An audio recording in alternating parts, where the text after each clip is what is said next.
Okay, page 3.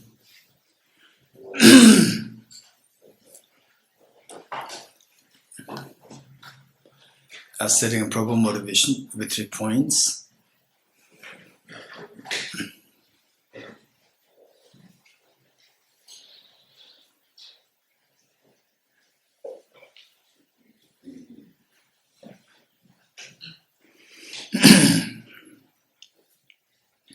Refuge field. All Buddhas, Bodhisattvas, particularly Buddha Shakyamuni and His Holiness the Dalai Nagarjuna. Then the still loving, caring, and embracing. And Bodhiji the field, your true grandparents, your children, all your family members, all the essential beings around you, living on the side. And here you also loving, caring, and embracing to each of them. And the purpose of this class is to eventually to awaken the seed of Buddha nature within us, seed of perfection within us, to experience the fearlessness and total, the infinite happiness, by resorting to a very powerful remedy of the non-dual wisdom of emptiness, driven by the force of bodhicitta, which is supported by renunciation. And for this non-dual wisdom of emptiness, the conviction in the efficacy of the emptiness is required. For this, wisdom drawn through reflection is required. And for that, we need extensive learning in order to trigger the wisdom drawn through learning. So with this in mind, let's turn to page 3. And imagine that you are leading this recitation and all beings are joining you.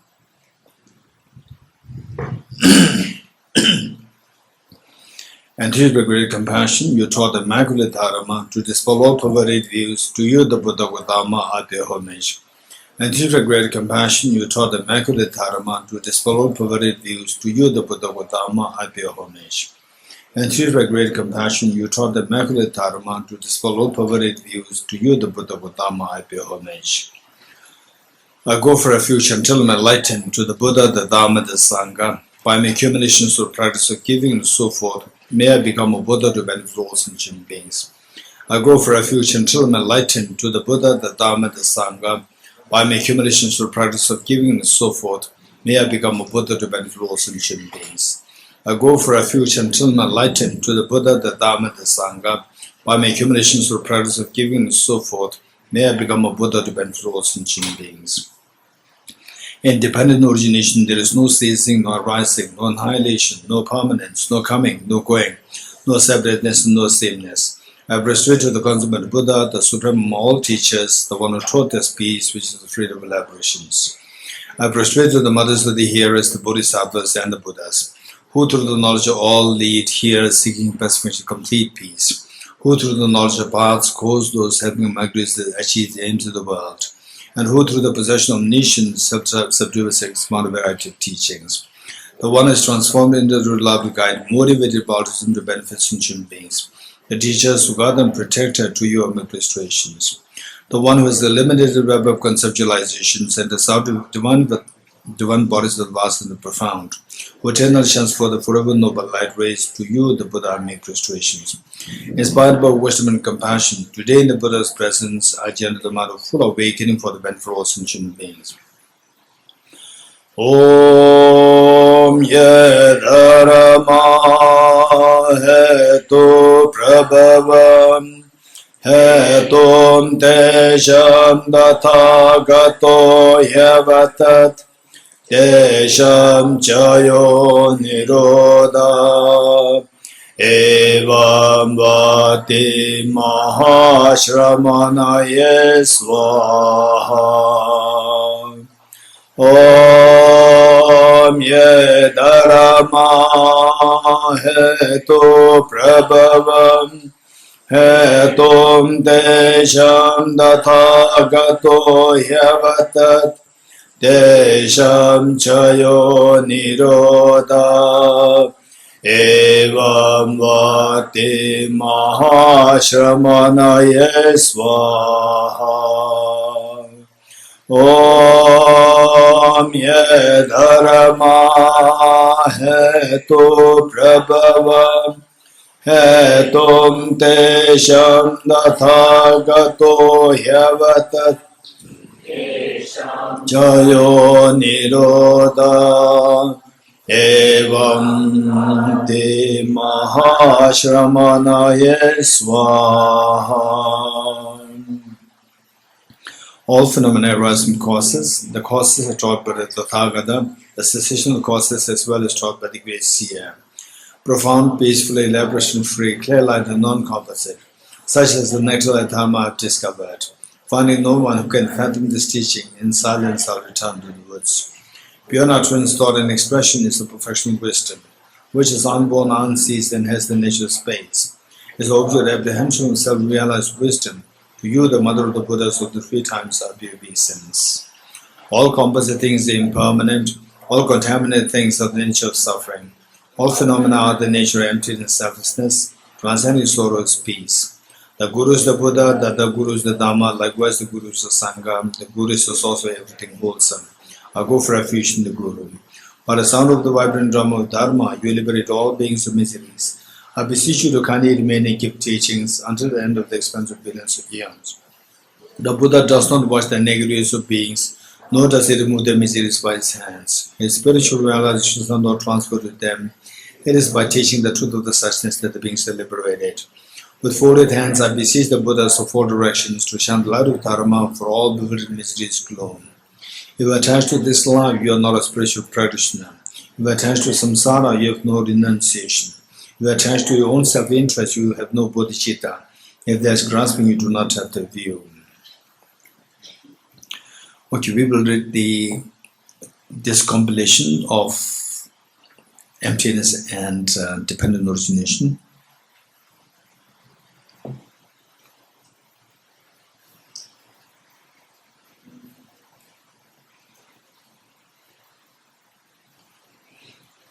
Page number 213.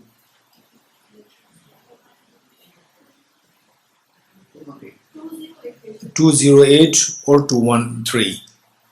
20 for some 208, for others 213. What we are reading now, this is the compilation, many years of compilation, and the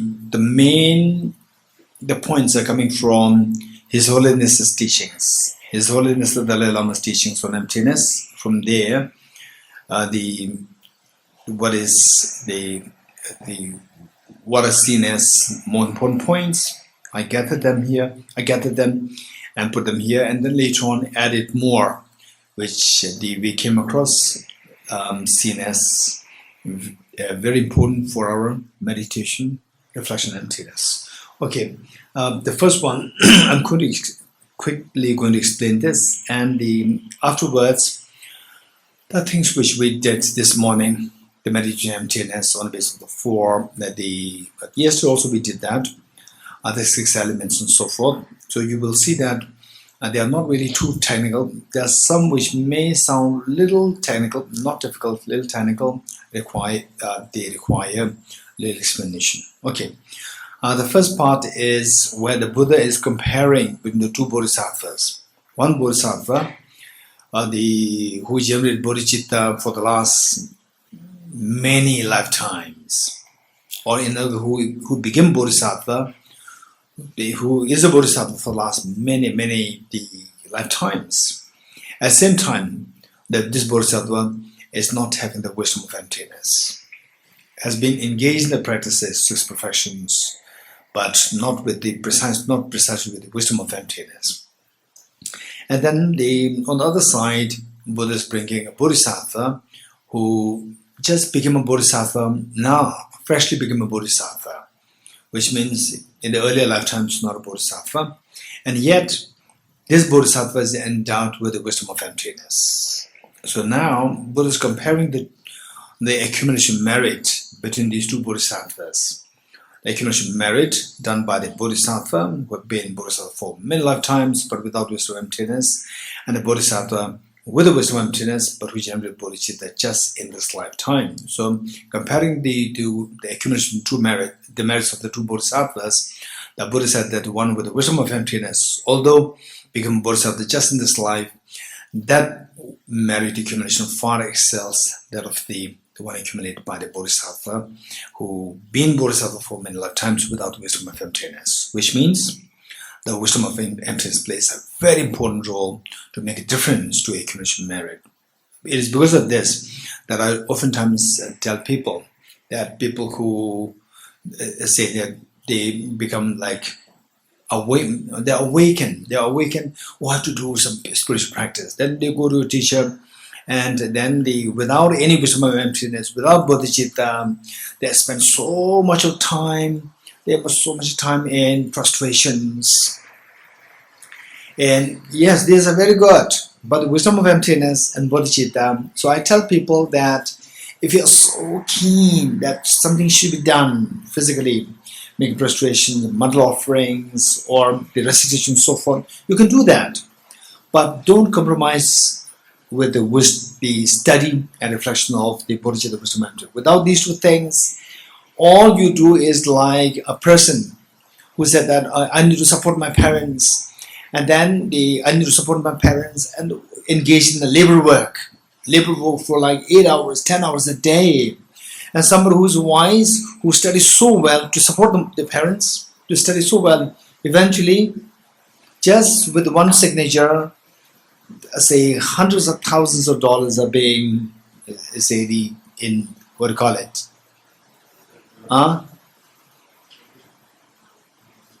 So generated just with one signature.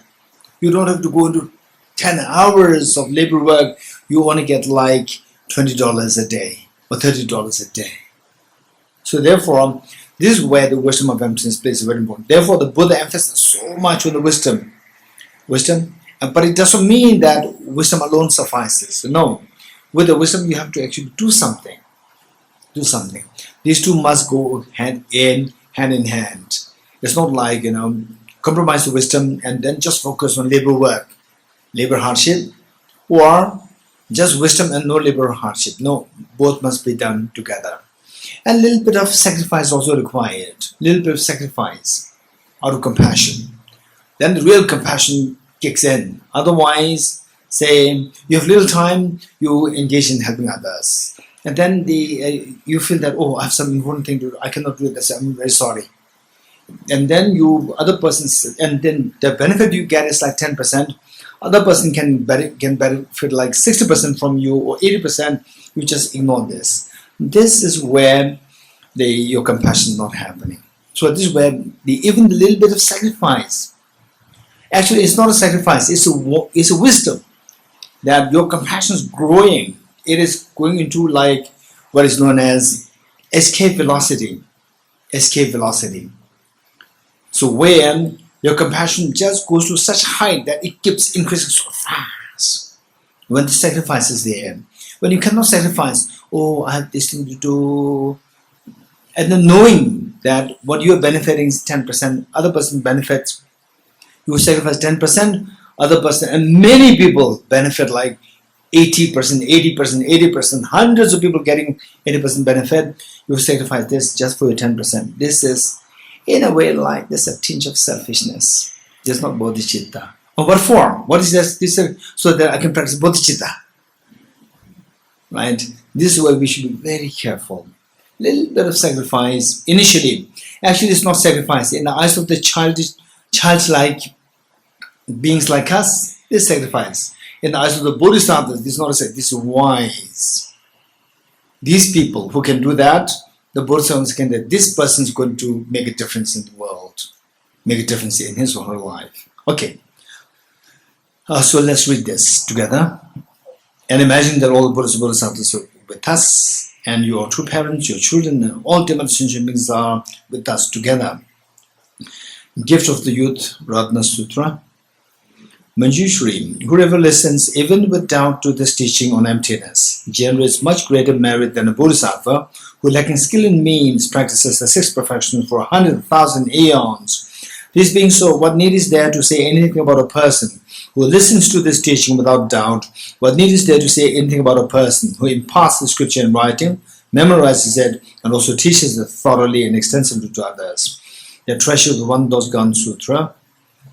Any person who possessing all these 10 great non-virtues enters into the teaching of selflessness and has faith and conviction that all phenomena are from the beginning pure of the true existence, does not go to bad rebirth. Chapter on Subduing Devil Sutra. If any bhikshu realizes that all phenomena are absolutely pacified of inherent existence, and the beginning of defilements is devoid of self-nature, it will remove all the guilt of having defilements and make unstable the defilements, thus deeming even the immeasurable negative as dysfunctional, let alone the secondary wrong done associated with ethics and rituals. Adideva's 400 verses. Those with less merit will not even have a doubt in this dharma of ultimate reality. Should an inquiry ever arise in someone, it will shatter samsara into pieces. Acharya Chandrakirti's entry in the middle way. Even as an ordinary being, when hearing about emptiness, one experiences with an utter joy again and again, tears flowing from such pure joy, motion in one's eyes, and one's hair stands on end. One is the seat of the wisdom of full awakening. Upadhyaya Sutra. The various delightful flowers blossom, and the sparkling supreme golden apple stands so adoring. So, for none of these is their creator, posited by the power of your thought. It is through conceptualization that the world is imputed. Bhikkhuni Vajra's utterance in a fundamental Vedic sutra. The mind is demonic, which views the true self. You have wrong view. These composition aggregates are empty. There is no being in them. Just as one designates a card in dependence upon a collection of parts, so we assert a conventional sentient being in dependence upon the aggregates. Venerable Shavara's writings. On searching for reality throughout space, one finds not the periphery nor the center. All perception cease completely. Likewise, through the thorough search of mind and phenomena, one finds not even an atom of essence. Since the searching mind is not found, not seeing anything is seeing the reality. Saint Saraha's writings. By entering into emptiness, but devoid of compassion, one will not find the supreme path. By meditating upon compassion alone, one will not attain the liberation, but remain in samsara. The one capable of grasping the unity of the two will not remain in samsara nor abide in personal nirvana. King of Concentration Sutra. Just as in the dream of a young girl, she met with a boy and saw his death. Just was she at the meeting, and in anguish at his death, we all phenomena as thus. Arya Nagarjuna's fundamental wisdom of the middle way. Ceasing of karmas and afflictions leads to nirvana. Karmas and afflictions arise from conceptual thought. These arise from mental elaboration grasping into existence. Elaboration ceases by owing to emptiness. Neither the aggregates, no different from the aggregates. The aggregates don't depend on them, nor is he dependent on them. The Tathagata does not possess the aggregates. What is the Tathagata? That which dependent originates is posited to be empty of independent existence. That being dependently designated, this is the middle way. Since there is no phenomenon that is not dependent originated, therefore there is no phenomenon that is not empty. Arya Nagarjuna's precious garland. If the person is not earth, not water, not fire, not air, not space, not also consciousness, not all of them, but is a person out of those. Just as a person is not truly existent because of being an aggregation of the 6 elements, each element also is not truly existent as their aggregation of their own constituents. Dharma Sangiti Sutra. Form is like a mass of form. Feeling is like a water bubble. Perception is like a mirage. Mental formations are like plantain tree. Consciousness like an illusion. So taught Surimitra. Arya Nagarjuna's commentary on Bodhicitta. Those who understand this emptiness of phenomena, yet also conform to law of karma and its results. There is more amazing than amazing, there is more wondrous than wondrous. When dependent arising sane, ignorance does not occur. Thus, through all efforts, strive to find its subject. His Holiness the 7 Dalai Lama's Rain Shower of Feet, a song of the 4 mindfulnesses, as a guide to the view of the middle way. At the crossroads of the 6 collections of consciousness that of diverse perceptions, are seen the hazy dualistic phenomena which are baseless. There's a magical show that is by nature deceptive. Don't believe them to be true, but view them as having the nature of emptiness. Don't let your mind go astray, but place it within the nature of appearance emptiness. Through not losing mindfulness, hold it within the nature of appearance emptiness. The sphere of appearing and existing phenomena is pervaded by the space of ultimate clear light of suchness. There's an ineffable ultimate reality. View this nature of emptiness through abandoned mental contrivances. Don't let your mind go astray, but place it within the ambience of reality. Through not losing mindfulness, hold it within the ambience of reality. His Holiness the 14th Dalai Lama's prayer for proliferating Dharma of the land of snows. Venerable Marpa Lozawa, Shebe Dorji, Jezumilaripa, and so on. The host of the precious Kaiku, the source of blessings. The chain of non-accepted masters of this outstanding tradition. To you all I pray, may the Buddha Dharma of the land of snows blaze forevermore. All phenomena encompassing samsara and nirvana are but the radiance of the spontaneous awareness. Awareness itself, devoid of elaborations, is realized in the nature of Dhammakaya. Pervading all existences and appearances of samsara and nirvana is the great Mahamudra. May the Buddha Dharma of the land of snows blaze forevermore. Adi Nagarjuna in praise of Dharmadadu. Impermanent, suffering, and empty, these three, they purify the mind. The Dharma that is unsurpassing, purifying the mind, is the lack of intrinsic nature. Concluding prayer in Lama Tsongkhapa's commentary on Adi Nagarjuna's fundamental wisdom of the middle way. Throughout my future lifetimes, may I always be guided by Ramajushree and be able to uphold the Dhamma in general and the teachings of dependent origination in particular, even in the course of my life. Okay, before we read the following, the Shiri Heruga, I'd like to give a quick explanation of this. So this is so precious. Shiri Heruga, this is the glorious. Shiri means glorious. The glorious Heruga is the name of a Buddha. And how the Buddhas, they choose their names. It's just for the benefit of the beings. Even by the name, somebody recite the Buddha's name, and the benefit is incurred in the minds of the beings. So how? Say the Shiri Heruka. So it has 4 components. Shiri Heruka. 4 components are there. And so before I explain the 4 components, let's say how disturbance, mental agitation, sadness, pains come to our mind. So is that, for example, let's say that, oh, this is COVID-19. Okay, now it's okay. If you contract COVID-19, you contract the COVID, you remain quarantined, and you feel you know that in a few days you'll be okay, but not sure, all right? But we are like now mentally immune to that. It's okay. But in 2020, someone's COVID is also like you're already in the graveyard, and somebody goes into the hospital, you go to graveyard. There was a time, very, very sad time. Okay, and yes, it was very scary. The people who I know, they're already in the hospital, they could not come out. And one of our staff, Tibetan staff, entered in the hospital. It was we invest so much of time, resources, energy, just to make sure that he's okay. And finally, in ICU, 14 days, and finally he came out with all efforts. Otherwise, he could have easily disappeared from this earth. And so many hands were involved there to make him come out. To first of all, medically sustaining him, then mentally, emotionally sustaining him, both ways. And he was very fortunate from every respect. All factors are in favor of his survival. Otherwise, gone. And he shared with us that he was in the bed, and somebody who's coming very healthy, tested positive, coming very healthy, in 3 days, taken down, corpse. Again, and the person in his room within 14 days, 9 people simply came and left the world. Came much more healthy than himself. And we're trying to just keep him motivated, keep his motivation up, spirit up, sending messages, and he was not reading voice messages, and telling the nurses, please make them listen to this voice message so that his spirit remains uplifted.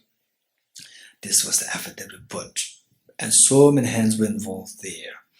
And very sad. So many people passed away.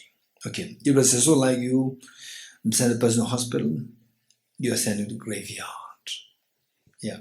So, look, in those days, very sad, dark days of the COVID, where you hear the COVID saying that, oh, there is COVID in the village. It scares you here.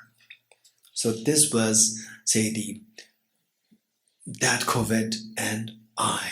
So these two come together. Seeing the I as object real. Seeing the COVID as object real. So these two things come together.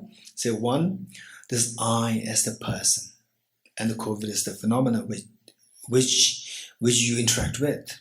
The I, the person, and the phenomena. So Acharya Buddha Shakyamuni taught that, say, finally all our problems are because of seeing this I, the self, the person as object real, and seeing the phenomena with which you interact as object real. So these two misconceptions, these two the kinds of ignorance, they come together, invariably give us all forms of miseries, all forms of, say, the first creates the karma, then shot the arrow of the miseries, shot the arrow of the karma to inflict pains in us, and millions of arrows are already in the air, which we created from the past many lifetimes. In this lifetime also, we have been shooting so many arrows. Every time you unnecessarily create problem to your mom, just making her unhappy, sad, your father unhappy, sad, and people around you unhappy, sad, creating problems. You are just shooting arrows. You are unaware, you are shooting arrows, which eventually hit you. So this is what is happening. So for they are experiencing these pains in the form of the arrows being shot by yourself from the past, now hitting you. So there, all these miseries, for them, there are two things required. One is seeing the self as object real, the person object real, and seeing the object, the arrows hitting you, and the conditions which you interact with as object real. These two come together, then manifest in the form of the pains. So for that, we need to dissolve the misconceptions regarding the objectivity of the person and the objectivity of the phenomena. You're getting it? So for this, the Buddha taught the selflessness of the person and the selflessness of phenomena. Okay, now Shiri Heruka. Shiri Heruka. Okay, same Shiri Heruka form. So what we do is that we leave the Shiri the last. Heruka Shri. So this is the name of the Buddha. Buddha chose this name.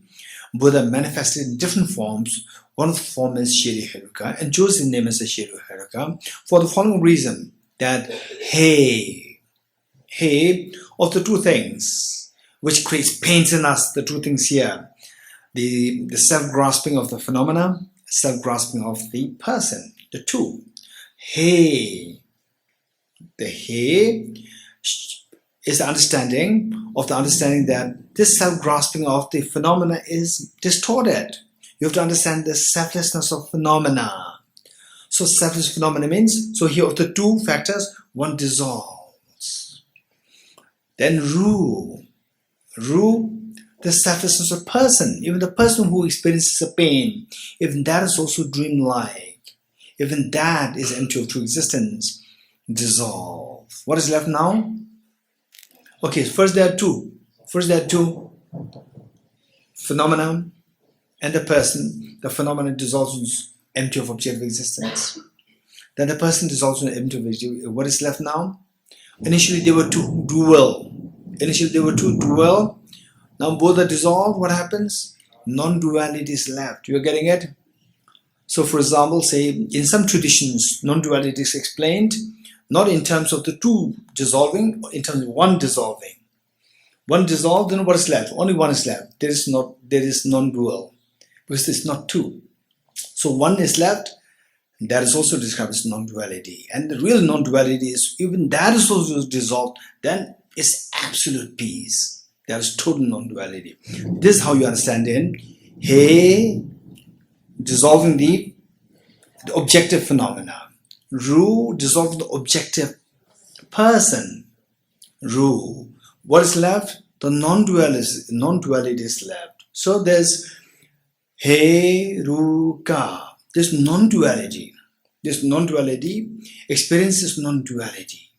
Then Shri, who experiences non-duality? My mind experiences non-dual. The wisdom experiences non-dual. Even this wisdom is also empty of true existence. That is Shri. If this empty, if in this the wisdom, which realizes non-duality, is also non-dual with a non-duality. Is also non-dual with a non-duality. Even that dissolves. That is Shri. So if you know this meaning, so well, if you think about it, not just know this, think about it, Shri. He ru ka Shri. He ru ka Shri. If you train like this, then particularly with the meanings well reflected there in the lines there, so well reflected. Later, anytime you just recite Shri He ru ka, all these points are, say, the imprints that they left in your mind, they're activated to think about the emptiness of the object, phenomena, emptiness of the person, the non-duality, the mind seeing the non-dual, so also non-dual with the non-duality. All these will be is so rich meditation. So look, there's huge genre, huge corpus of meditation there. So these are something which you require to be exposed to. If you're not exposed to this, if you do not get opportunity to meet with these teachings, then we think that, something which is small. You think this everything. So it's a huge thing. So look at this, so profound, so fast. Okay, so with folded hands, say Shri Heruka, Shri Heruka, Shri Heruka. He is the self-essence of phenomena, the emptiness of the mind, which is the source of everything, as there is impurity to be of causal nature. Ru is the self-essence of the person, the emptiness of the self, that is fabricated by the web of conceptual thought that grasps at the self of person. Ka is the ultimate reality, the absence of the dissonant duality of perception object. Shri is the non-dual exalted wisdom that abides in congruence with the emptiness of the object. This is the meaning of the Evam.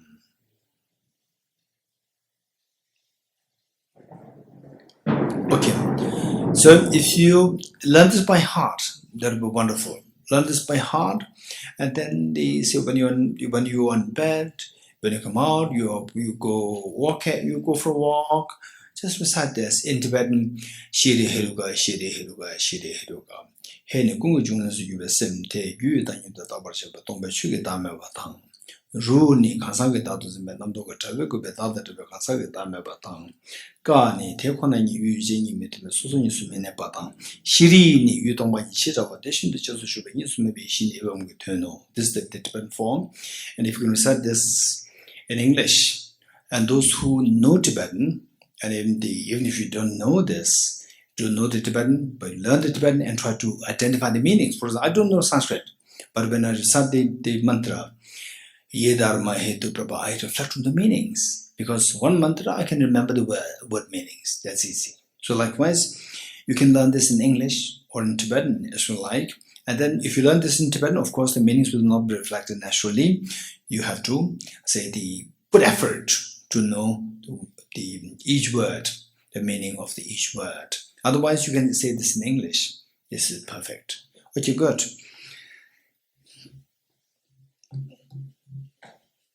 Okay, there's one question here. Could you please explain the symbol of sitting on one knee during Bodhicitta vow ceremony? Okay, so in the mornings we do the Bodhicitta practice, taking the aspiration Bodhisattva vow, which is so precious, and we did it twice, yesterday and today, and tomorrow also we'll do that. Say tomorrow morning, if possible, let us all come. And those of you who stay outside, of course, I cannot push you, but those inside the campus, no excuse. Okay, some people said that, Geshe, you're too lenient. You said it's optional, so who will come? This is what people said. Okay, so tomorrow, let's try to come in the morning, right? Which means go to bed early. Yeah. Okay. And the question is that during taking the aspiration Bodhisattva vow, you sit on your right knee. What is the symbolism of that? This is the point. Okay. By the way, I'm curious who asked this question. Is that? Okay, Kabir, thank you so much. Okay, just keep in mind that what is this? What is this? Pranam. What is pranam? Respect, you know. So, Kabir, tell me, why this is pranam? Kabir, say it again.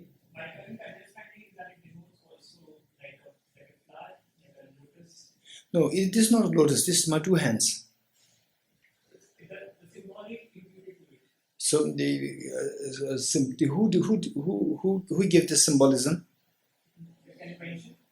Somebody. It's just convention. You're getting it? Convention. Like this is a sign of peace, sign of victory, and so forth. Convention. So conventions, it's very strange how the conventions came into being. And these conventions, they're associated with your thought processes. For example, when somebody does like this, okay, by the way, Omar and Kate, both of them are sitting like this. Kate is on the other side sitting like this, and Omar is like this, sitting like this. Right? Okay. So what is this gesture? People identify what's your thought process with your different gestures, with your body language. Okay. What is this gesture? Either it's like a confidence or defensive. Yeah, some deliberately stay like this for defensive, and some habit. Omar purely is habit. I see. That's interesting. But some people, even in the heat, they sit like this. They sit like this. Okay. When you feel cold, yes, we do that. When you feel cold, that's true. When you feel cold, we do like this, or like this. Yeah. But like this is a pure gesture. Pure gesture, a pure convention. This is pure convention. Pure convention. And the convention is very strange. Convention. Okay, now let's say that this is peace. Now let's say that this is a pranam. No, right? Somebody say it's very strange how the conventions came into existence. Some they deliberately create. Say a bird as a convention of peace. Pigeon. What is that? The pigeon? Dove as a sign of peace. So some they deliberately created, and some it naturally happened. For example, let's say that somebody has tremendous respect to you. You know that person is so respectful, and the person comes, and the person they say put the hand like this, right? Then the other people around, they get a feeling that this is how you should present yourself when you show respect. But some people they would say that they would come and then they would do like this. Touch your feet, do like this. Oh, this sign of respect. And some like this respect, right? And some they stretch their tongue out. This is respect.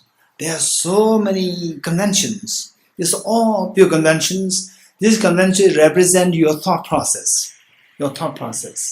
So likewise, in those days, for example, if today nowadays, say to meet with the British Queen, right? People they bend their knees. Kabir, you know that? Okay. The people they bend their knees a little bit as a gesture of respect. And in olden times, say particularly when you have something to report to the king, you actually sit on your knees. In some cases, both knees. In some cases, right knees. So at the time of the Buddha, that people sit on their right knees, one knee. Yeah. So this is just a convention to express your respect. Good. And there are two things here. One is a cognitive obscuration. What exactly is cognitive obscuration? And there's the other one, I don't know what that is. The reality. Who is this? Yes, what is the first one? The reality contradicted in the first two. Okay. Okay, thank you. The question asked is, okay, Matthew, can you hear me? Good. The question, there are two questions. First is, okay, the first is that what exactly is cognitive obscuration? This first question. Number two is, of the three turnings of the wheel of Dharma. In the first turning wheel of Dharma, the Buddha taught that taught the Four Noble Truths, but Four Noble Truths as truly real, as truly existent. Second turning wheel of Dharma, Buddha said nothing exists truly. And the third turning wheel of Dharma, Bodhisattva, Pramad Samudgata, Bodhisattva Pramad Samudgata, as one of the 10 bodhisattvas, stood up to ask questions to the Buddha, and his share of the question is that the Buddha, you are the full awakened one, you have no confusion. But in the first turning wheel of Dharma, the Tathagata taught the Four Noble Truths as truly real. In second turning wheel of Dharma, the Tathagata taught that nothing exists truly real. There must be a reason. What could be the reason? And then the Buddha interpreted his own teachings. So that interpretation came to be known as the third turning of wheel of Dharma. Okay, what is that interpretation? That is the question. Okay, good. This, I think, better first we will do a little bit of the verses. Otherwise, many of you may be wondering, I might have to go without completing the verses, right? But you'll do these two, of course. You'll do these things. Okay, where are we? Which verse? 25 finished, not finished. Okay. So in fact, let me go through 24 once more. 24 is interesting. 24. The opponent, if arising in disintegration, okay, they say, if you feel that going through these verses, you feel a little tired, tired, or mentally like exhausted, yes, I agree with you. This is a kind of training. These reflections we never did otherwise in our life. What we learn is very straightforward. No need of, the reasoning so much. So here is all about reasonings, and so therefore our mind is being exercised. When you put your arms in the plaster for 2 months, and then when you do the physiotherapy, how painful is that? Huh? Very painful. Why painful? Huh? So if it is painful, why are you doing that? Huh? It's good for us. So why? And what way is good for us? Huh? It will build the muscles. Yes, it will build the muscles. Then eventually you can freely move the hand. Otherwise, if you keep like this pain, because of the fear of the pain, if you don't do this, you will forever not get the freedom of your movement of your hands. You're getting it? Likewise, the freedom of the movement of your cognitive mind. This is so precious. When you feel tired, which means it's a brain therapy for us. You're getting it? Okay. Cognitive therapy. 24. Opponent, if arising in disintegration do not exist, then, okay, just to tell you that my own little experience, I was, in my life for the first time, I was really, really amazed. I was translating for His Holiness. That time, I don't know which year, 2008 or 2008, maybe 7 or 8. And the text was the huge text by Lama Tsongkhapa, the 4 interwoven commentaries on Shri Guya Samaja Tantra, interwoven commentaries. And who's the teacher? His Holiness the Dalai Lama. The text is very complicated. And you have to switch from the four texts, not like linear. Go like this. The first, third, second, fourth, like this. And the subject matter is very complicated. And His Holiness is reading it. It's more like, reading or giving all transmission. And his one's reading is so fast, like this. And in what? In Tibetan ready-made text. And he's reading so fast. And what am I doing? I have to translate. Translate what? There's no ready-made book there. So I have to study that day before. Day before I have to study, and I have to, in Tibetan, I don't have any English material on this. In Tibetan, I was just marking the important points, because English audience, even if I can read it in English so fast, right? English audience will complain. What is this? Is reading? There's no teaching there, right? So I have to say something which the audience will understand something. They'll get something, right? It's a huge, and Tibetans will not complain to His Holiness. His Holiness is, everybody is so fun. They will share snacks, they will share cookies, biscuits. They're happy. But the English audience, they will say, what is this? His Holiness says, they give a teaching, and you are not, in the first place, you are not reading anything. If I read, what is this you are reading? Reading, we can also read. Right? Why explanation is not there? Very complicated. So I was doing a lot of homework, and the text itself is very complicated. Lucky that I studied this whole Tantra in Human Tantra College, so therefore it's easy for me. I studied this, and I already received teachings on this 2 times. One Human Tantra College, one from Venerable Geshe Rinpoche. So I was doing this, and then look, my mind, the whole night I was studying this and doing reading, marking, and then the technical terms, I'm just putting them making note there. And the next day, what His Holiness was reaching, I have to catch up what he was reading, which part he was reading.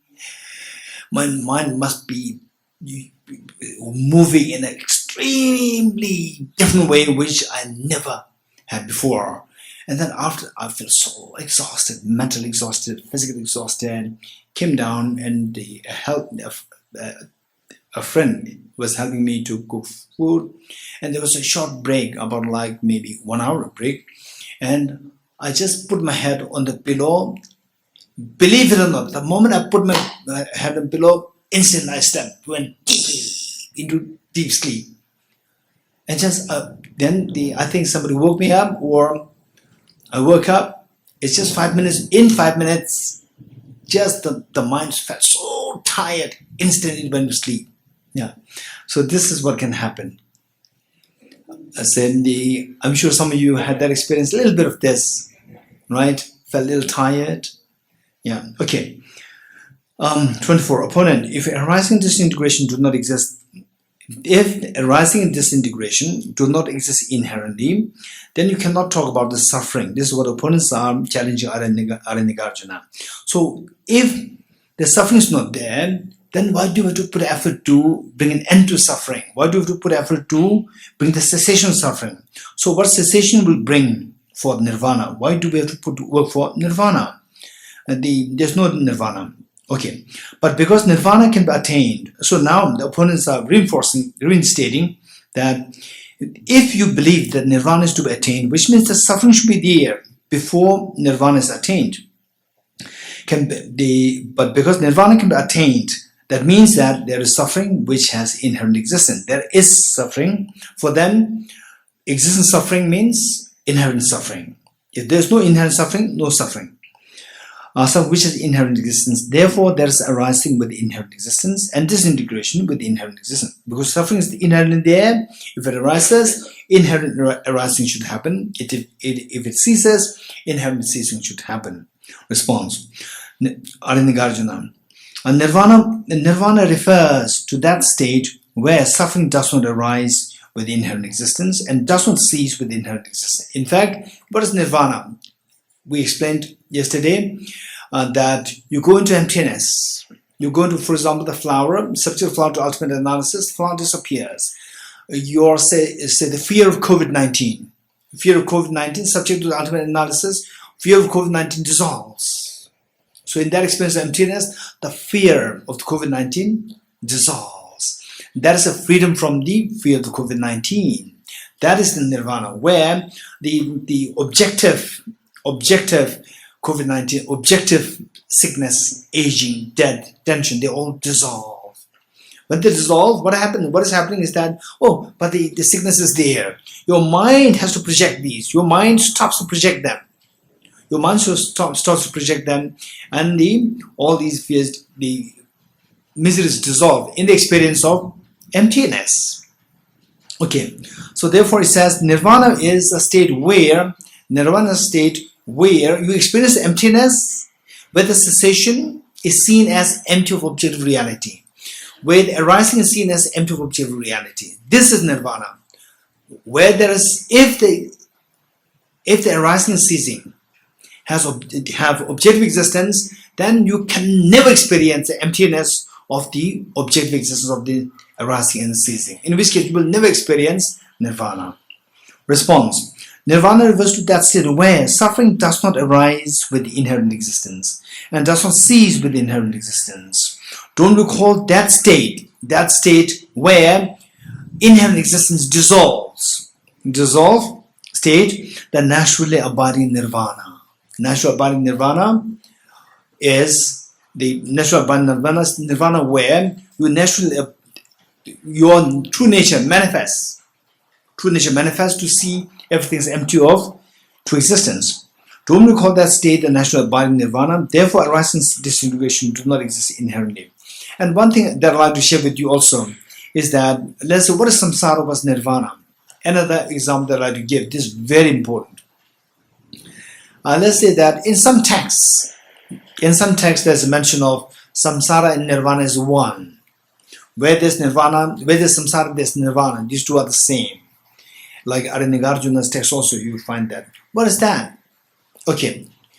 The point is that this is very important, and because there's many people saying, why do we have to struggle for nirvana? And there's also that where there's samsara, there's nirvana, right? So why do we have to put effort in nirvana? Nirvana is already there within us. This is a total misconception. So let me explain this. How these two are seen as one. How these two are seen as one, and yet we don't experience nirvana. We only experience samsara. Although these two are actually one. But one doesn't mean that nirvana is samsara, samsara nirvana. No, there's not a connotation. So in what way it should be understood these two things to be seen as one? Let's say that we go to Mount Kailash.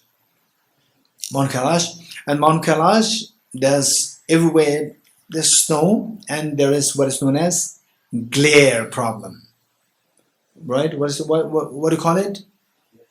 The glare, acute glare can burn your eyes, right? So the glare problem. For this, the Ajiji said that okay, we all have to have goggles, and the one got goggles from a very good company.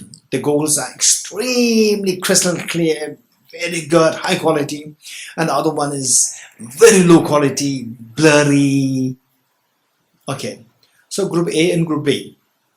And group A with a very clean, very high quality goggle, you look at Mount Kailash, wow, this is amazing, so clean, so beautiful. And group B looks at it, okay, Ajiji said it's so sacred mountain, but it's so dirty. It's so dirty, right? And you ask your neighbor, right? Is it not dirty? Yes, it's so dirty. So let us work on Kailash Clean Project. Second group B, Kailash Clean Project. We'll start a Kailash Clean Project. And group A, why? It's so clean. It's so beautiful. Okay, look. Let's say the group A is looking at Mount Kailash. Group B is looking at Mount Kailash. Group B is seeing a dirty Mount Kailash. Group A is seeing beautiful Mount Kailash. Okay. What group A describes as a clean Mount Kailash, what group B describes as a dirty Mount Kailash, is it the same Mount Kailash or two different Mount Kailashes? Same Mount Kailash. But why? For one it is dirty, for one it is clean. Your glasses. You're getting into your glasses. So when you look at the same Mount Kailash from a dirty lens, what the group B sees as a dirty Mount Kailash, that is samsara. What the Mount Kailash, the way the group A sees as very clean, that is nirvana. So it's the same object. Same object. One seen is very dirty, Mount Kailash samsara. One seen is very clean, which is nirvana. It's the same object, depends on how you view this. So where we look at the world through the dirty lens of our mind. We are bound to see the world as imperfect. You are getting it? That is samsara. That is samsara. We look at the world. Just cleanse your mind. Don't clean the world. Cleanse your mind. Cleanse your mind. Cleanse your, the goggles. You're bound to see a change in the Mount Kailash from dirty to clean. The Mount Kailash is not changed. Your perception changed, and now you enjoy the beautiful. That's nirvana. So, say, looking at the world through dirty lens of our mind, we are bound to see the world as imperfection. Where your mind is totally pure, free of mental defilements, you look at the world through this very clean lens of your mind, you're bound to see the world is so pure. That is nirvana. Okay. 25.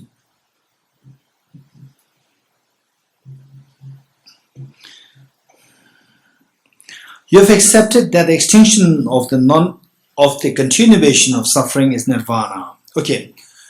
Say, if you ask me, I say, you are following Nagarjuna, and I'm following, say, the lower tenet schools like Chittamatra, Vaibhashika, so on and so forth. And if you ask me what is nirvana, I say the extinction of the continuation of suffering. Continuous suffering stops. That is nirvana. This I say. Then it says, you have accepted that extinction of the continuation of suffering is nirvana, in which case you have held an annihilationist view. This is what Nagarjuna is saying. Why? But for me, what exists inherently. Right? If it does not exist, it should be non-existent, inherently non-existent. If it is inherently non-existent, it should be independently non-existent. If it is independently non-existent, nothing can change it. Nothing can change it. Which means that this non-existence of suffering, this continuation of suffering, should be there within me at all times. Which means suffering should have never happened in me, because the absence of suffering is with me at all times. So, which means that the absence of suffering is annihilated, which means it never existed. This is what you should accept. And in which case you have held an annihilationist view, that the suffering never existed. This is the annihilationist view. And if you already modify your position and assert that nirvana is a state where suffering has inherent existence. Yes, suffering has an existence. Okay, so where the suffering terminated or not terminated? Continuation of suffering terminated or not terminated?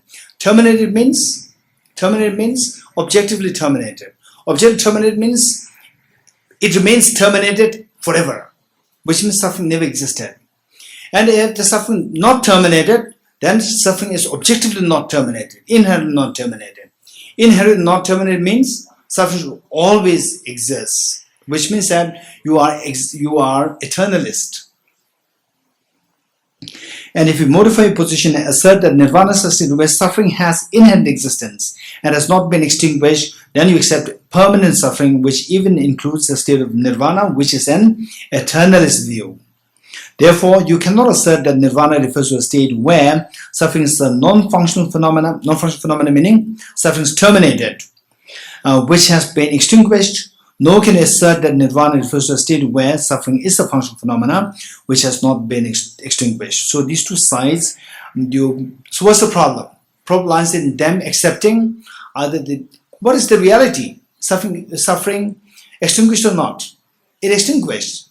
But the problem is that the suffering is that they believe suffering extinguished as inherently extinguished. That's the problem. If it's inherently extinguished, then the absence of suffering should be eternally. Absence of suffering. In which case, suffering should never happen. So that is annihilationist view.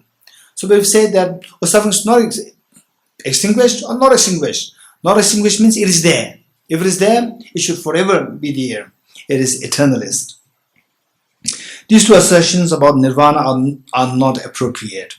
Therefore, nirvana refers to that state where suffering does not arise with inherent existence, nor does it cease with inherent existence. Okay. 26. If you assert a cessation that is different, a cessation meaning the suffering ceases. The suffering ceases, but that is different than a functional phenomenon. Let's say, first the suffering exists. Functional phenomena meaning suffering as a functional phenomenon. Suffering exists. And then next moment, you put effort with the wisdom of emptiness, the suffering stops. First the suffering is functioning. Then you meditate on emptiness, and eventually the suffering ceases. Cessation comes. Cessation of suffering comes. So cessation followed the functional phenomena. Okay. If you assert a cessation, that is, but these were different objectively. But which two? Suffering and the cessation suffering as two different things, objectively. Objectively, then what's the problem? Now you know that. What's the problem? If the suffering is there, and then you put effort in the remedies, and the suffering stops. So first moment suffering, second moment suffering stops, cessation suffering. But if you believe that these two exist inherently or objectively, what's the problem? Reasons. Okay, Matthew. If the suffering exists independently, no matter what you do, it will keep continuing. Okay, Matthew, did you follow this? I agree with what you said, but I took a little bit different position. I said that suffering, first moment suffering, second moment cessation suffering. If these two, instead of me saying just the suffering and the cessation suffering, these two are different, but these two are objectively different, inherently different, what's the problem? Divya. These two are unrelated, right? So what makes the two related? Your mind. For example, you remember, I am very unhappy. You're getting it? So what I would say, of course, this is not that easy in 1 week, right? You get emptiness. And then if that happens, then all the people who spend 30 years in the managed universities, 30 years into minimum 10, 12 hours a day, they will be envious of you. Right? In 1 week, right? Having good food, watching movies, and going down to shopping, right?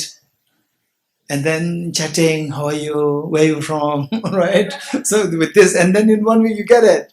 Whereas some, they spend 30 years into 365 days into minimum 10, 14 hours, and still they don't get it, they will be envious of you, right? Okay. So it's not that easy, but at least remember those points which I try to bring up to make things easy. How these relatedness, connection, interconnectedness, they all happen because of the mind. I am very unhappy. You getting it? So there you get a feeling that somebody said, I'm very unhappy. It gives a meaning, right? Does it give a meaning to your mind? There's somebody who said, I'm very unhappy. Does it give meaning to you? Yes, it does give meaning to me. But when you go there, you see that nobody said it. The meaning is totally meaningless, right? So what? Say there's all these individual segments are there. Then where's this connection? Connection is not there. Connection in your mind. You're getting it? Right? That connection in your mind, not there. Because the Sonam Lam didn't have this connection. He can easily leave, and each one of us, we easily leave. But there's a connection there. You felt the connection. That connection is not from the object, it's from the subject. Your mind connected them.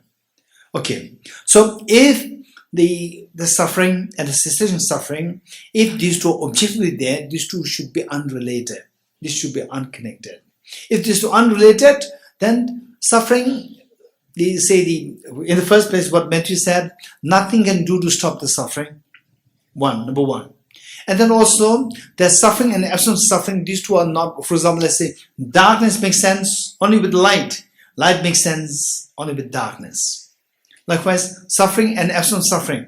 So there's a Tibetan expression which says that until you encounter with the sour, you will never appreciate sweet. Until you encounter with sour, you will never appreciate sweet. Likewise, where you don't know what suffering is. You have no experience of the absence of suffering, appreciation of the absence of suffering. These two are interconnected. But these two connections are not from the object. It's what your mind makes. So if the mind has no role, if everything should exist from the object, then the connection is lost. If the connection is lost, then these two become two absolutely independent existence. Okay, 25. You have accepted that the extension of the, what is that? 26. If you assert a cessation that is different from a functional phenomena, then you are asserting a cessation which does not depend on the functional phenomena. Cessation suffering and the functional phenomena which is suffering, these two become totally independent of each other. Functional phenomena and which exists inherently and permanently. Because we have refuted the inherent existence of the functional phenomena and also the inherent existence of the functional, non-functional phenomena, which is the cessation, which depends on the functional phenomena. So here, a cessation cannot have independent existence, and so it cannot exist inherently or permanently. Good. So next one. So how do you define suffering? How do you define the cessation suffering? How do you define it? So definition and definiendum. For example, definiendum meaning what is defined. What is defined? For example, let's say what is the meaning of the, what is that? There's in UNO there's one thing. No. Okay, well-being. How do you define well-being? UNO has, create the idea. It's not just a physical well-being, it's an emotional, physical.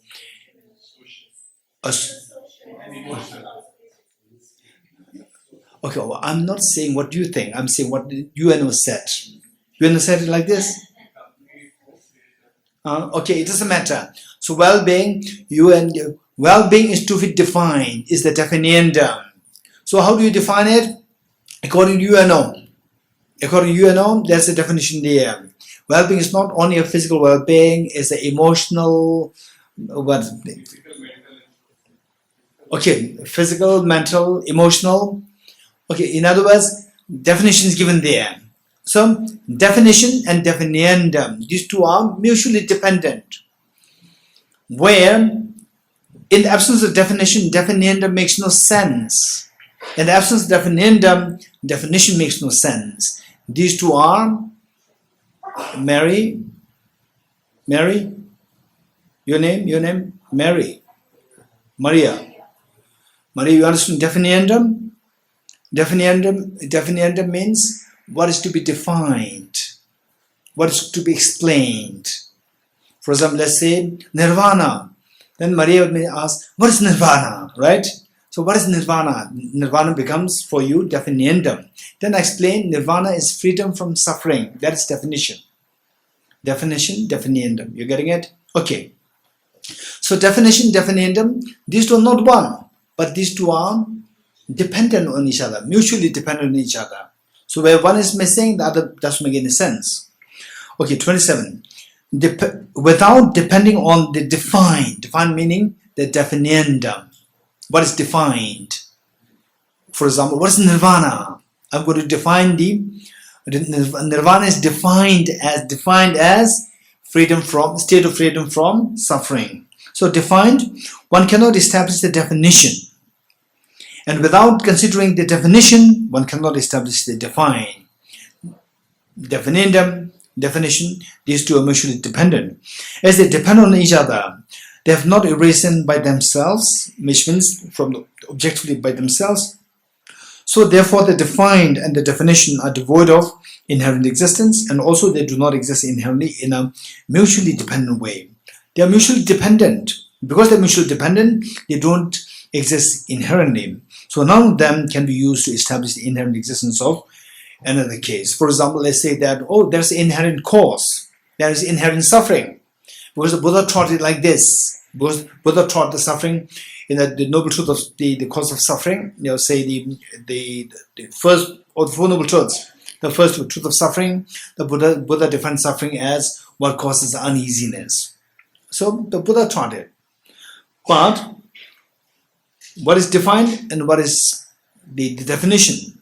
These two don't exist objectively. Buddha taught it. It doesn't mean that they don't exist. They do exist, but they exist in the form of mutuality of dependency.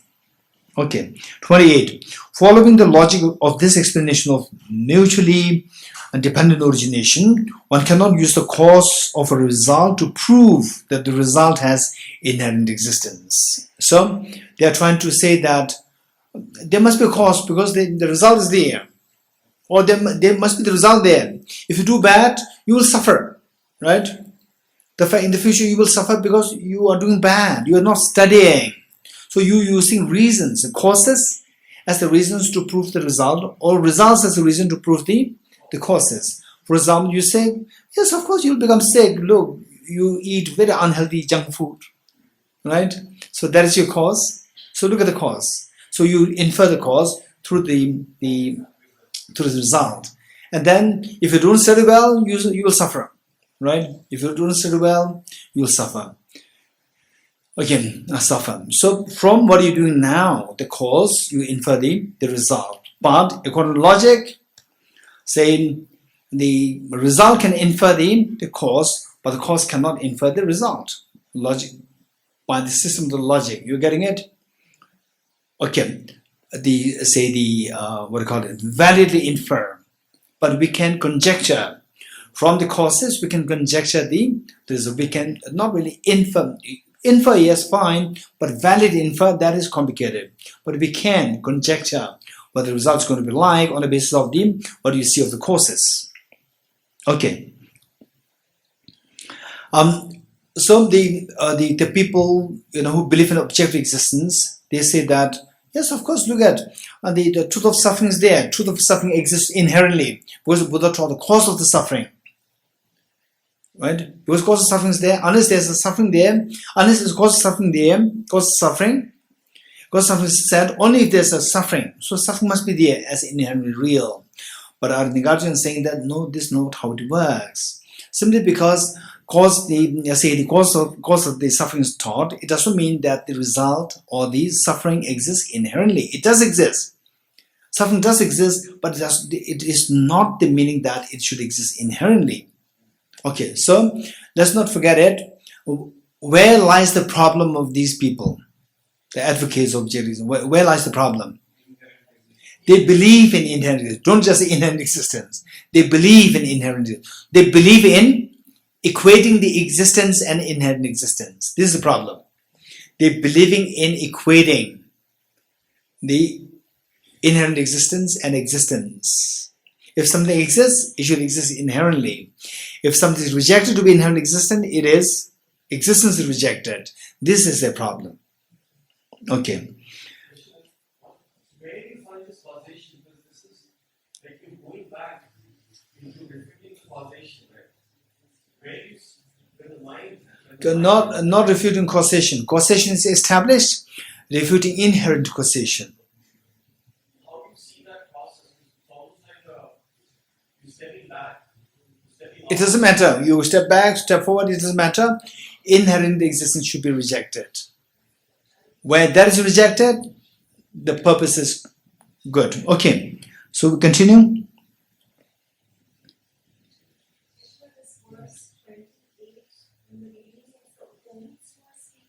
Say it again. 28. Following the logic of this expansion, mutual dependent origination, one cannot use this is Nagarjuna. Yeah.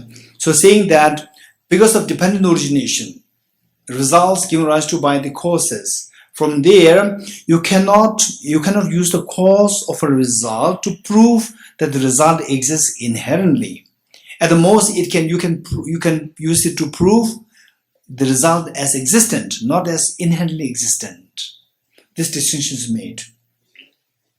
Yeah. Are you implying the fruition is independent of the view? Say it again. Are you implying that the fruition, The result. is completely independent of the view or the path? Let's say, can you give me a concrete example? Say the results like what? Result like meditation, the meditation results, or result like what? Suffering as a result.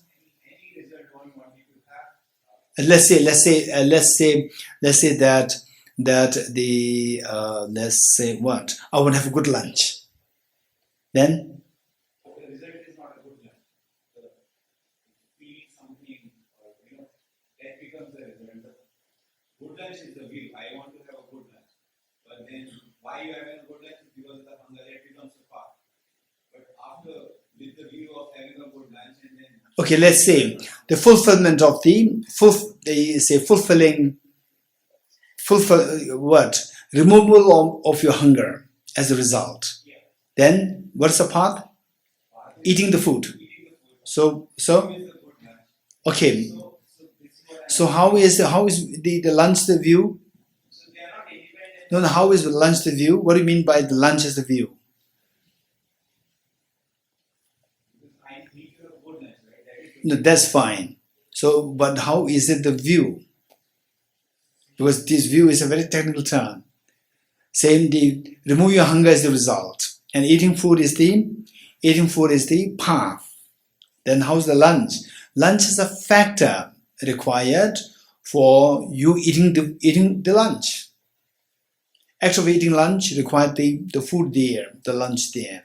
It's not the view. It's a factor for you to go through the path to remove the hunger, and the result is the removal of the hunger. So what do you mean by view? Let's say that the result nirvana. For this we need the correct view of emptiness. The result is nirvana. For this we need the correct view of emptiness. So emptiness, the wisdom of emptiness as the view to be employed as the path. This view is used as a path to get to the resultant state of the nirvana. Are you good? Okay. 29. The third 29. Okay. 28. Following the logic of this explanation, mutually dependent origination, one cannot use the cause of a result to prove that the result has inherent existence. Because the cause of the result originates in dependence on the result. Dependence is there. So the dependency means no independent, no objective. And another job is that thus far what I've been saying is that dependence is there, the dependence is there, no independence. No independence means no objective. So we take for granted objective existence, independent existence. How these two are the same. This is another job. You're getting it? Let's not take things for granted. Okay, and oftentimes these are things which will not come us so quickly. You're getting it? My question is, what I'm saying is that oftentimes we're taking for granted. Let's say that, cause and effect, these two are, you cannot prove the independent, the cause from the inherent cause from the existence of the result, because there's no the result. If you infer that, you are implying what? The result's dependence on the cause. Dependency means no independence. No independence means no objectivity. No objectivity means no inherent. You are getting it? So objective, inherent, independent, we equate these three. How do we equate these three? This is another thing that we have to explore. You're getting it? And this, don't be too ambitious. Don't be too impatient, right?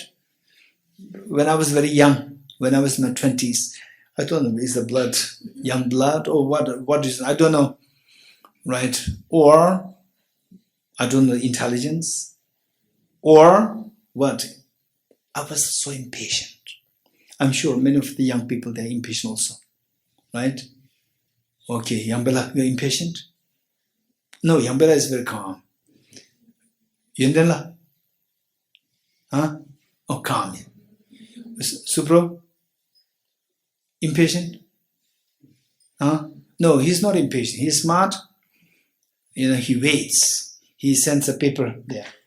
He sends a paper and he waits. Right? Okay, Dorjila? Huh? Not impatient. Okay, good. Okay, good. So what I'm saying is that in those days, I was a little impatient. I want everything so fast. Maybe because of the inexperience, young youth. Youth means nice. the same time is a connotation of being inexperienced, right? Huh? Okay, one time when I was in Varanasi, I was invited for a meal by the Vice Chancellor of the Tibetan University. And he also had another the guest who was an elderly lady professor. And she knew my predecessor, the former director of Tibet House. So in my absence, the Vice Chancellor must have introduced the director of Tibet House to this lady professor. She must be in her 70s. And then I showed up. She looked at me and said that, young director. She said it 3 times. After a while, again looked at me and said, young director. 3rd time, young director. Instantly, she changed the word, young in age. Right? Young in age, young in experience, no experience, right? He got a sense that, okay, he must have felt offended, meaning that you are not experienced, director. Okay, so let us be patient. We should not be impatient. We can't expect all these things to happen, but I'm giving these, if possible, try to identify these points. Like we take for granted independence, because there's a dependent, there's no independence. No independence means independence, inherent existence, objective existence, ultimate existence, absolute existence, they're all synonymous. How they are synonymous, this is the next thing that we need to explore. Okay. The same applies to all the pairs. Okay, all the pairs meaning definition, definendum, pairs. Likewise, feeling and feeler, one who feels. Likewise, the parts and the whole, the branch and the branch and the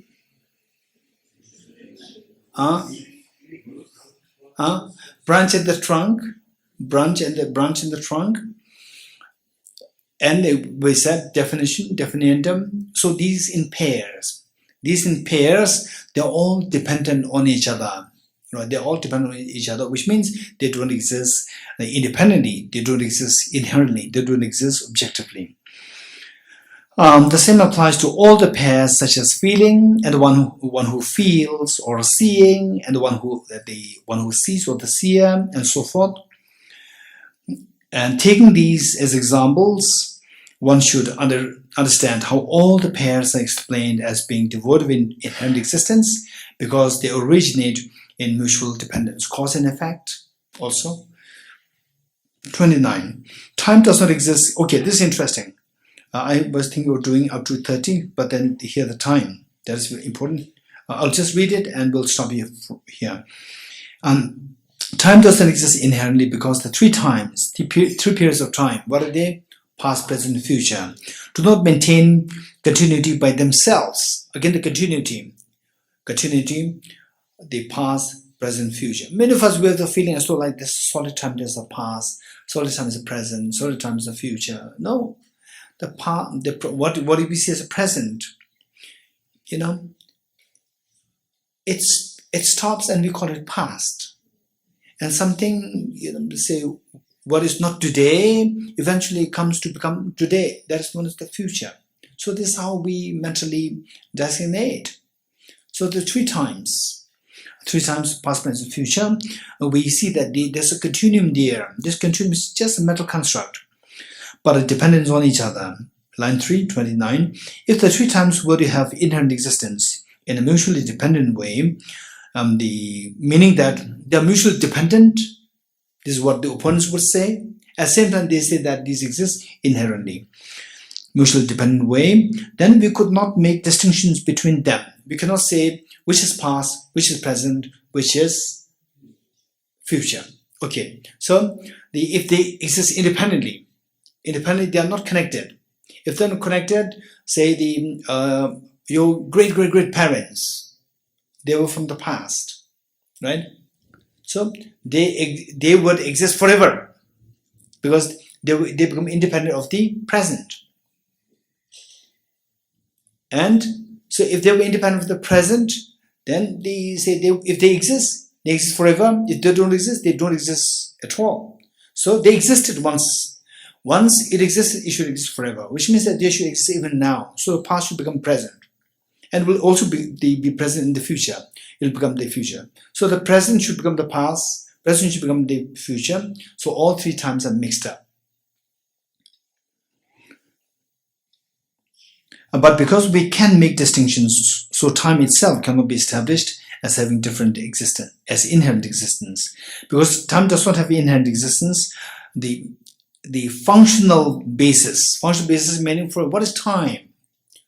Time, okay, do you agree with me that time exists only as a characteristic of the impermanent phenomena? For example, like the flower. Like in short, to make it very comprehensive, like the physical body, the physicality, the physical and the mental. These are two things. What we really see there as impermanent phenomena, physical and mental. That's it.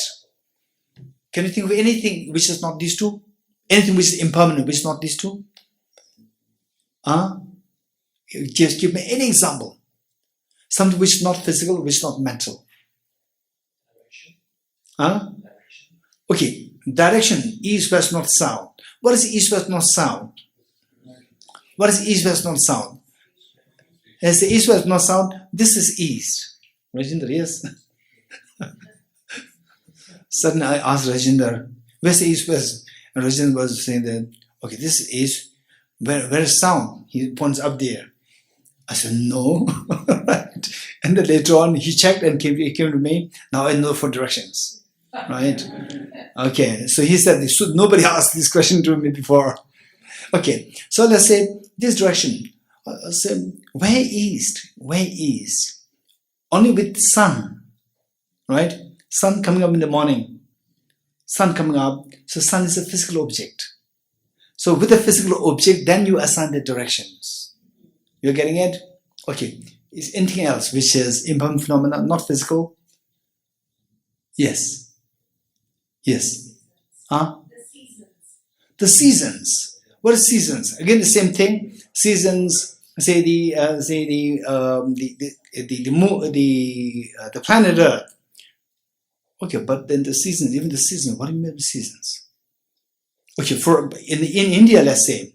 In North India, let's say, North India, it doesn't hold true to other places. In North India, when the planet Earth, right, what we call is winter, what we call is in December, January. Planet Earth, say the axis, right, it moves in this direction, it moves away from this sun, then that's winter. You feel cold, right? So again, planet Earth is the physical object. So seasons associated with the physical objects, sun, wind, the moon, and the distance. Anything else? Time. Yes, over there? Basically, you were asking, define the functionality without object. How is that be possible? No, this is not what I'm saying. I'm just asking, give me an example of any impermanent phenomenon which is not a physical form and which is not a mental. If you say there's no, I cannot find anyone. There isn't anyone. There isn't anything. You let me know. There isn't anything.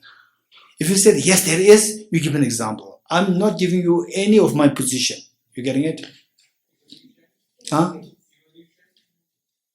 Evolution. Oh, who is saying this?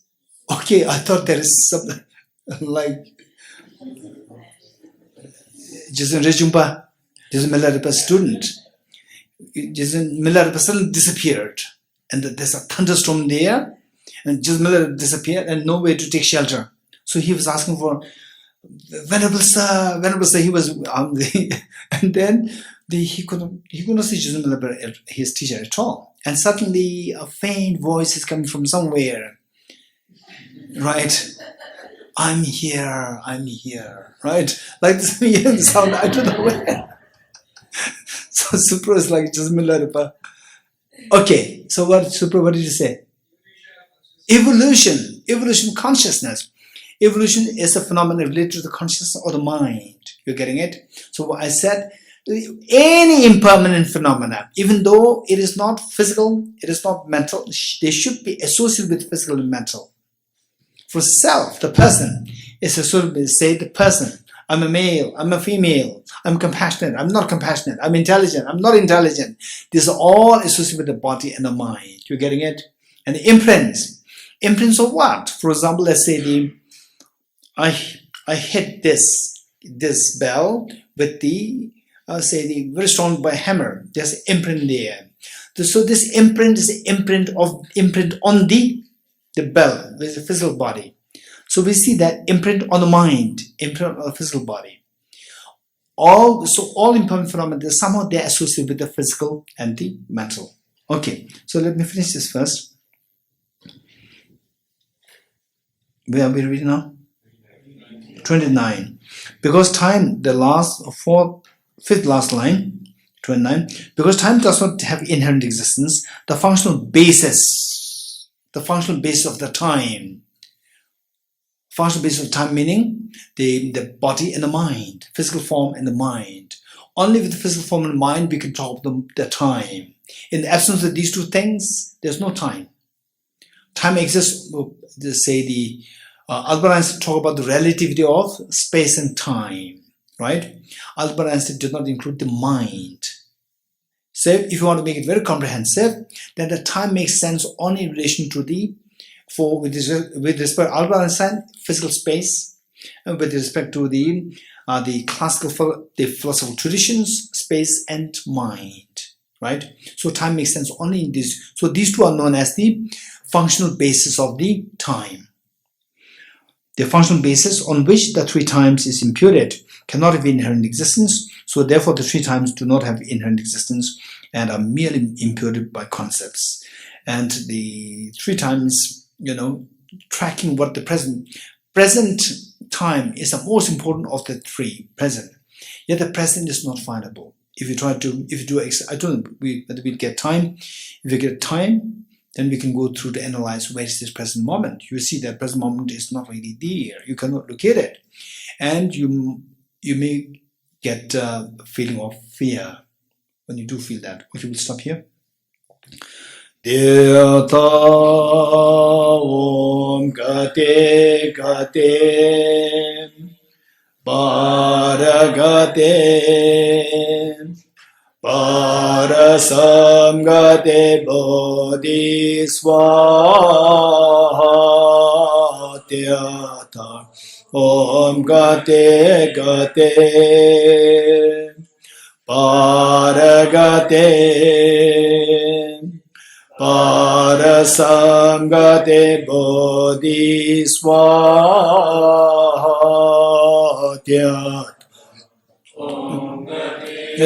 Gate Paragate Parasangate Bodhiswaha